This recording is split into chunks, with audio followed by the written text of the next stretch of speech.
start to a little. We do. Real life entrepreneur, cut out the man in the middle. Some days it's slow, some days it go, but every day we tryna get to it. Running up, stay down and hustle like shit too. Tryna tell you this real life.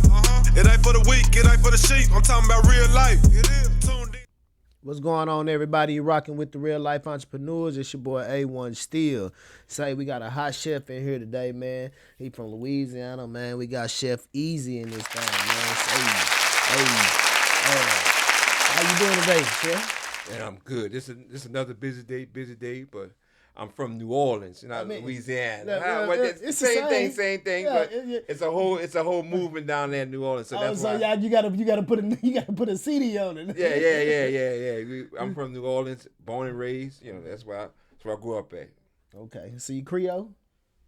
I wouldn't say Creole. Oh yeah, I'm mixed with a whole bunch of stuff. I'm gonna be honest with you, I ain't even half black. I got mixed with so much stuff, right? Like it's crazy. I'm not even half black. No, I got Cuban. I got French. My dad's dad was French, and my mom's dad was Cuban. And I got my mom, my dad's mom was black.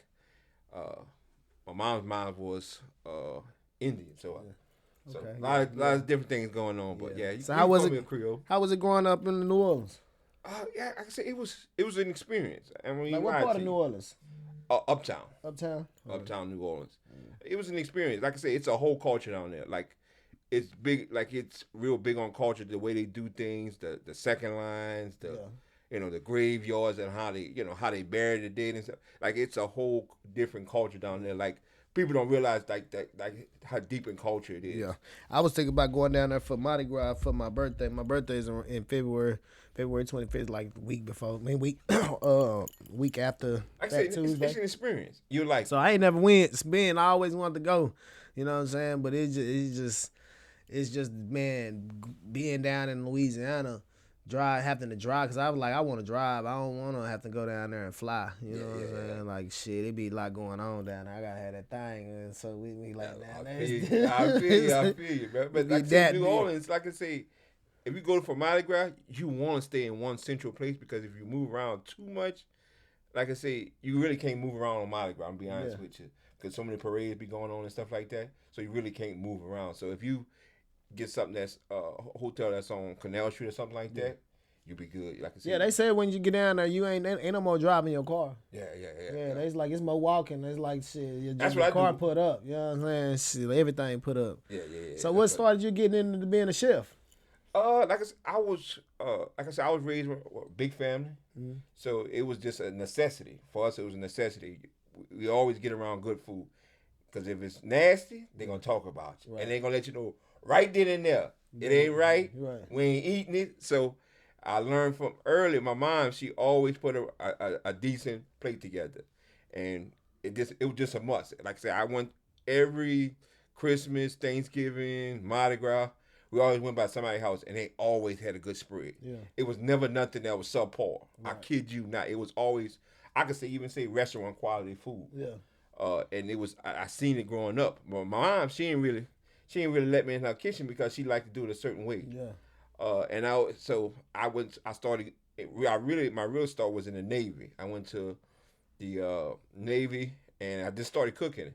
I started putting stuff together like I always thought I wanted to. Went to Navy right out of high school? Yeah, right out of high school. That was my way out of New Orleans. Yeah. I had to do something with my life, so I say I'm gonna go to the Navy, and that's where I started the cooking adventure. I started cooking for like 5,000 people. Okay. And it went from there, and I grew a passion for it, and like I say, it's ever evolving for me. Okay, you got a truck yet? I'm working on that. Truck, working on the truck. Yeah, I'm working on that. You do more catering and stuff, or more? Yeah, I'm on the personal chef side. I've done a few, Oh, you actually pull up people's house and personal chef? Oh yeah, that's how I got started. Like people used to ask me like fight parties and stuff like that. Josh, you gonna come cook something? I'm like, why not? Like I said, I grew up cooking for a lot of people. I come from a family of 8, so it was just nothing for me to cook for a bunch of people. Right. That's my roots. Just cooking for people. So yeah. I'll pull up to pretty much anywhere. That's what I like to do. I'll pull up anywhere. Small parties, big parties, and I like food fresh. Yeah. I don't like food sitting stale and getting stale, and you got to reheat it and things like that. My signature thing is having food fresh. Anytime I do a catering, I'm always guaranteeing hot food and fresh. Nothing that's you gotta warm up. I gotta stick in the microwave. Yeah. Nah, I don't roll like that. Everything is hot and fresh, and that's that's kind of my staple. That's cool. So what's your best dish? I would say gumbo. I'm pretty much I'm known for Yeah, that gumbo hard. I ain't gonna lie. Yeah, I tried yeah. he had for my Halloween, was it the Halloween party? I had him catered. The gumbo was hands down a 20 out of 10. You know what I'm saying? Like, you know, that's how high it went. And what's crazy is I didn't eat it fresh because there was so much going on. So I had bought it early, and I went home and then eat it till like 2-3 days later. And I was like, man, imagine if this shit was fresh. My girl ate it fresh, and she was just like, it was hard. But I ate it 2-3 days later, and it was stunning. And I was like, man, if I'd have ate this shit fresh, nigga, I would have how this shit would have been fresh out the slab. Like this is warmed up. You know what I'm saying? And imagine if it was fresh. Yeah. So yeah. His gumbo is hard. I'm fucking with that. So so how long you been actually just jumping off the porch doing your own thing though? I see about 2011. Like during around pandemic at times. No, before that. Before? Yeah, before that. It was just an opportunity for me to. It was at a building. Somebody that I knew had a building, and they needed lunch, and they said, "Hey, you can just set up and sell your food." I was like, "All right." So I gave it, I gave it a shot, and it worked out well. And I could say it was a lot of struggles going. Like I said, I was learning how to entrepreneur. I wasn't an entrepreneur then. I was learning how to be an entrepreneur, and I had so many roadblocks to say, "Oh man, don't." I pushed it back once. And then he told me, he said, you can't push it back again. So I had to go out there and just do it. And then one of my, people that was supposed to be helping me out, he showed up the first day. He said, man, you really got it done. Like they didn't believe in me, you know. But he told me, he said, man, you really got it done. So, and that from there. And they enjoyed the food. Yeah, they enjoyed the food. And from there, I knew I had to do it for myself. Ever since then, I've been working for a few companies, but I gained that satisfaction to know I put it all together, just the whole setup and everything. And most people that came up to me say, "Who you work for?" Right. And I had the privilege of saying, "Yeah, I work for myself." Yeah, and yeah. so ever since then, I knew I was supposed to do it for myself. So you be doing I've been seeing you be doing a lot of food conventions and stuff like that. Like, Oh yeah. Yeah, you be deep in that. Yeah, because I want to reach a different demographic. I want to know that I can reach. It don't matter if you're new to my cooking, if you never heard of me. I just want to be able to test myself out. Like I go down to Houston, I go down to Austin, I go down to San Antonio.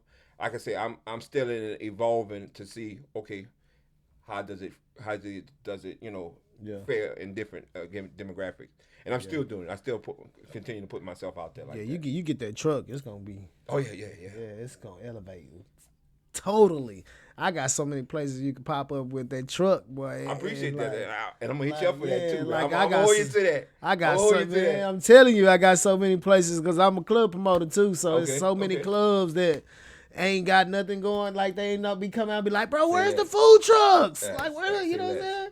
And then if you put like you can pull up and it'll be a couple food trucks that's probably out there. But if your food like and it's not even, they didn't even like, because I done been out there and we had like 2 or 3 trucks, and I know guaranteed each truck got some bomb food. I go with the line.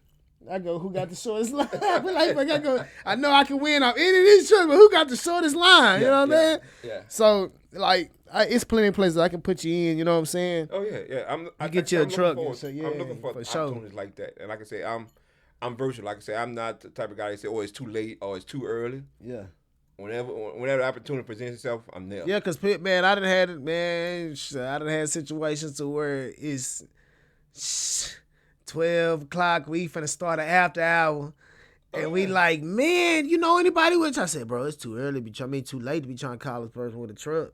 You know what I'm saying? Or something like that. Yeah, we need somebody like you. Yeah. Oh, yeah, like I said, They call Chef Easy. That nigga get up out his bed and whip some shit up right there. If I got it, like I said, I'm gonna put myself out there. Like I said, I'm never gonna turn out opportunity to get my. Especially if it's getting money. Especially if it's rolling and you know and it's at the spot. Hey, we need you now, like now. Oh yeah. Come on, I'm getting. You know what I'm saying? Oh yeah. So I'm definitely open to those type of opportunities. Like I said, I don't ever want to get to a place where I think I'm too big and say, oh man, go get that money. Yeah. Nah, I'm Now, one of those. now if you booked, you booked. But Oh yeah, definitely. You know, definitely. but yeah. But if I'm free, oh yeah, I'm definitely open to those opportunities. Late nights, yeah, that's me. Yeah, I'll do it. Okay, so we got these cards up here, and you got to choose 5 cards. You just point at them, choose them. I'm gonna pick them up, and then they just some questions and shit, questionnaires and stuff like that. So you just tell me. That's 1. Okay. 2. Up there. This one or this one? That one right there. Yeah. That's 3. Right there. 4. And that one right there. This one? Yep. That's 5. All right. How did you? It says, how did you find your business in the early stages, and what financing options would you recommend for new entrepreneurs? So how I started. How did you find your business in the? How did you fund? How did you fund your business in the early stages, and what financing options would you recommend for the new entrepreneurs? Okay. So I started right out of my own pocket. I took a low for hanging fruit opportunity. Low hanging fruit, that means it was just something easy to get into. It wasn't a lot of moving parts. And I suggest anybody that's trying to get started, low hanging fruit. That means something that don't take a whole lot of money. Take about $300-$400. Put yourself out there and expect to sell and finance the next time you're out there. So you just kind of not from check to check, but you from opportunity to opportunity. Right. And that's how I started. Like I said, I just took low hanging fruit.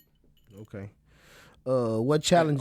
And then the other one, the what I would suggest for the new entrepreneurs, build your business credit. Yeah. That's the new move. Yeah. Build your business credit, and that's so many YouTubes and things of that nature that's out there.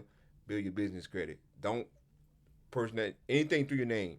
Build your business credit. Anybody can build business credit. When I say anybody, anybody. Yeah. Yep. For sure. If they don't, that's another whole segment. Oh yeah. In its own, Yeah, that's. What challenges have you what challenges have you overcome being an entrepreneur? Help. Cause be honest, I'm a one-man show. My wife, she helped me out sometimes when she can, because she works a 9 to 5. But my health, I deal with back issues and things of that nature. But my health is one of the things I had to overcome, and I'm still overcoming it. Yeah. But like I said, it hasn't stopped me. Over 20 years, I've been in the cooking world, and it's backbreaking work.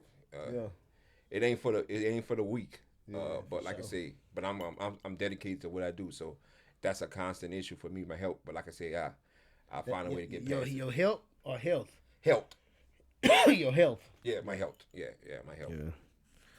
Yeah. Okay. What are some strategies you use to reduce costs and increase profitable in your business?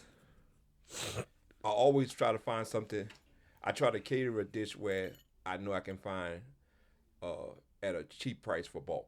I always try to find something that's gonna be, because everything don't have to be. You don't have to have the high. It's gotta be good quality product, but it don't have to be the highest price. It don't have to be a name brand. I always try to find deals and always do a special. We'll run a special. The special is always something that's on sale at the grocery store. Something I can get a lot of. Cook, put some good seasoning to it, and that's how you really make your money. It's off specials, and then taking leftovers and recreating something else with it. Like I usually make different kinds of soups, especially if I do a meal prep.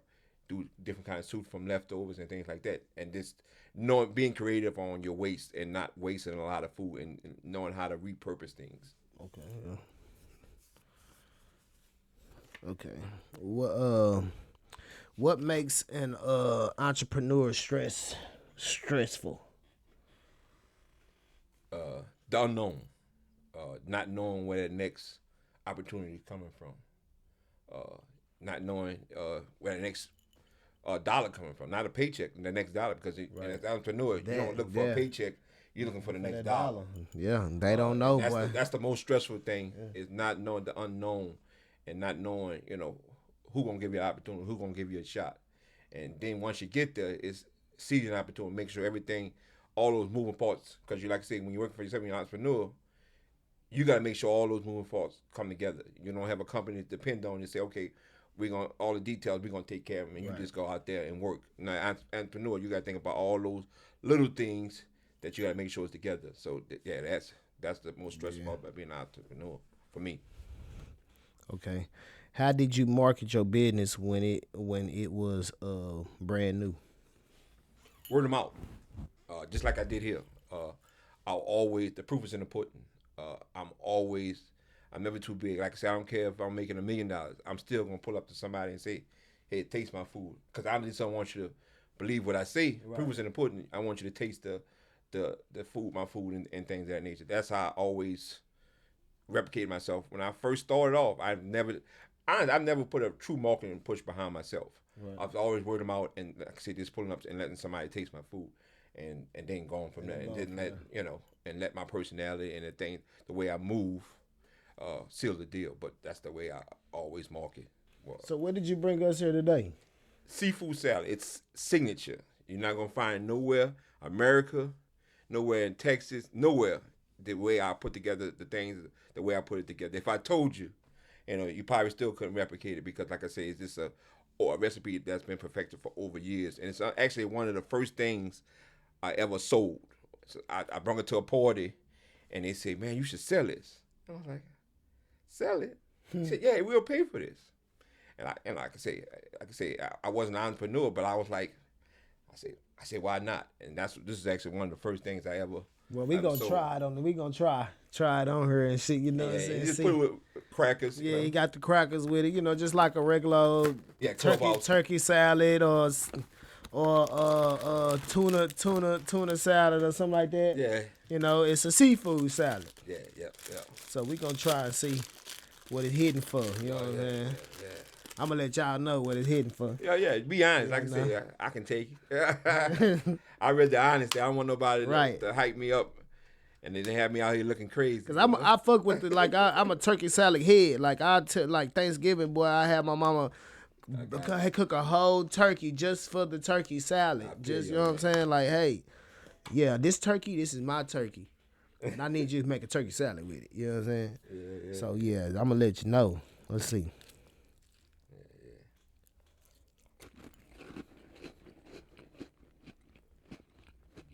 Damn. I got to get another one. Got solidified taste, you know what I'm saying?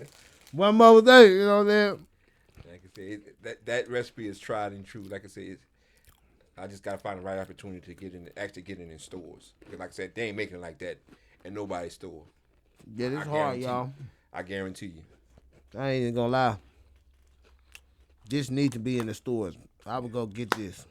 Because it's and another thing I concentrate on is the general palate. I make a taste where I make a taste where the general palate likes it. I concentrate on that. That's where the money's at. It's not for the ones that's low or too high. It's right in the middle. Craft dinner. If you think about Stouffer's, it's always the middle. It's just it's not too high, not too low, but it's consistent, and that's what I try to be. Yeah. I try to be right in the middle with my flavors, where it's not too high, not too low. It's right in the middle where I can please about 75 to 85% of the people that I try. Yeah. That's what's up, man. So what you got coming for 2025? Like I say, business credit. I'm building that. I'm looking to get it started. Food truck. Also looking to go to YouTube. Start more content. Yeah, I can help you with that, man. Yeah. Like I said, I'm open to any. I'm good on the YouTube blast. Okay. I got, I'm up 30,000. Subscribers on YouTube, so I know how to. Congrats on basically, that. How you can market yourself and it's like cooking for show. Like you can actually go big on YouTube on cooking. You know what I'm saying? I try to tell cause my mom cooks too. She's trying to get into the catering, but I really be trying to tell her she need a truck because my mom's a cook. She's that's all day. She's like a gourmet cooker. Like she's realized she can cook. Oh yeah. So I be trying to tell her, like, you know, with me doing everything I be doing, I'm like, Mom, man, shit, let's do you need to do you a cooking show or something. Yeah. You know what I'm saying?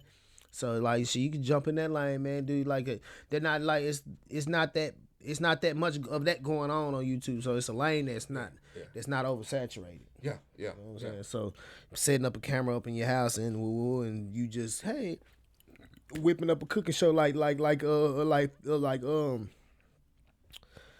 what's his name in Florida? Trick Daddy. Okay. Yeah. You know, like how you doing a cooking show and stuff. Like it's you can do that in your own. Yeah. Like I say, I do a live every Wednesday at 7:30. Today I know I'm here, but usually every I do a live. And you be cooking? Yeah, I be cooking. I give away a lot of technique on how you do it. Like I say, I just don't like giving out recipes. Do you have your own seasonings yet? Not yet. I'm working towards a lot. I'm just trying to build my name out there. I'm trying to make my name a household name. Like I said, doing the lives, once up to YouTube. So once I get the notoriety, I think that all that stuff. Because you're gonna have to have some because they're gonna be wondering. People gonna be wondering what's your season, what you use.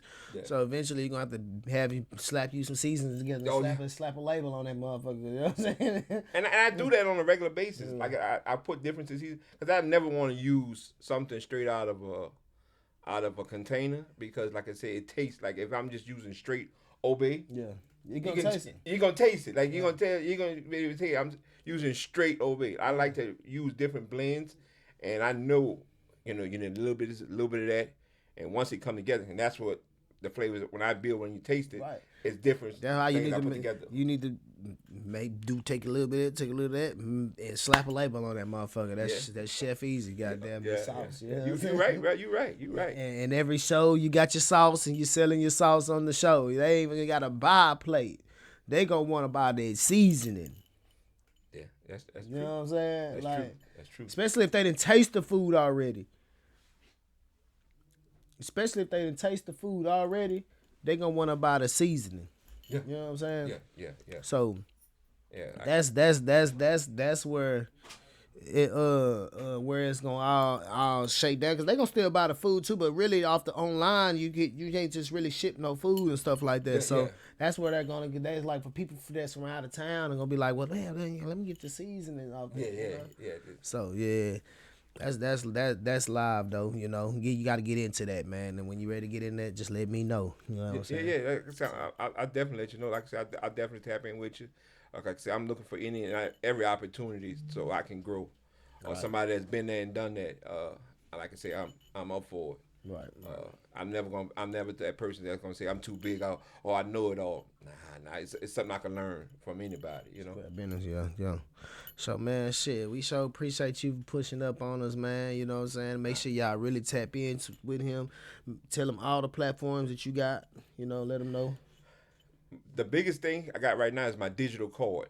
You can pull it up by www.chefeasycard.com, and that'll have my Facebook, my Instagram, any kind of specials I'm running, where I'm gonna be at, those things like that. It's called www.chefeasycard.com. And like I say, once you open that card up, once you open it up, you can even download it into your contacts. So I'm right in your phone, and you can even use it as an icon, like this new media thing that I'm using.